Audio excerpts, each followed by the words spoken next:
1911 का साल दो मायनों में भारतीय इतिहास के लिए अविस्मरणीय है। कांग्रेस न केवल अपने हर अधिवेशन में बल्कि जमीन पर भी बंगाल विभाजन का पुरजोर विरोध कर रही थी।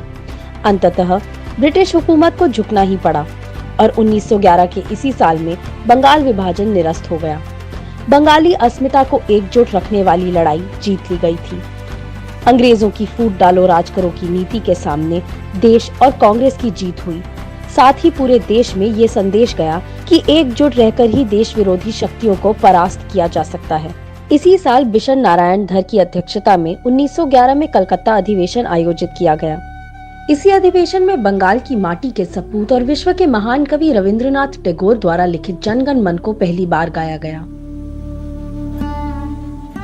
पहली बार गाए जाने के बाद से ही जनगण मन भारतीय जनता में देशभक्ति का प्रतीक बन गया। यही कारण है कि 1950 में जनगण मन को राष्ट्रगान का दर्जा दिया गया।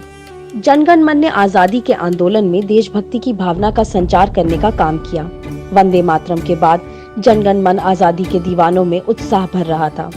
कुल मिलाकर जनगण मन भारत की भावना में रच बस चुका था।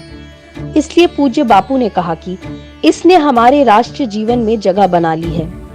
वही प्रथम प्रधानमंत्री पंडित जवाहरलाल नेहरू ने इसे एक महान राष्ट्रगान बताया।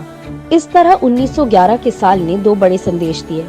पहला, भारत किसी भी शक्ति को परास्त करके आगे बढ़ सकता है और भारतीयों ने कांग्रेस के साथ मिलकर देश के खिलाफ खड़े होने वाली शक्तियों को पराजित करने का जज्बा पैदा किया।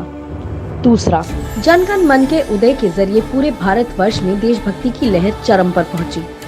आज देश आजादी के कई साल पूरे कर चुका है। आज हमें ये समझने की आवश्यकता है कि हमारे पूर्वजों ने देश को एकजुट बनाए रखने के लिए कितने बड़े बलिदान दिए हैं, संघर्ष किए हैं। हमें उनके बलिदानों और संघर्षों को बेकार नहीं जाने देना है। हम सबको एकजुट होकर अंदर और बाहर दोनों तरह के दुश्मनों से देश की आजादी की रक्षा करनी है। जय हिंद।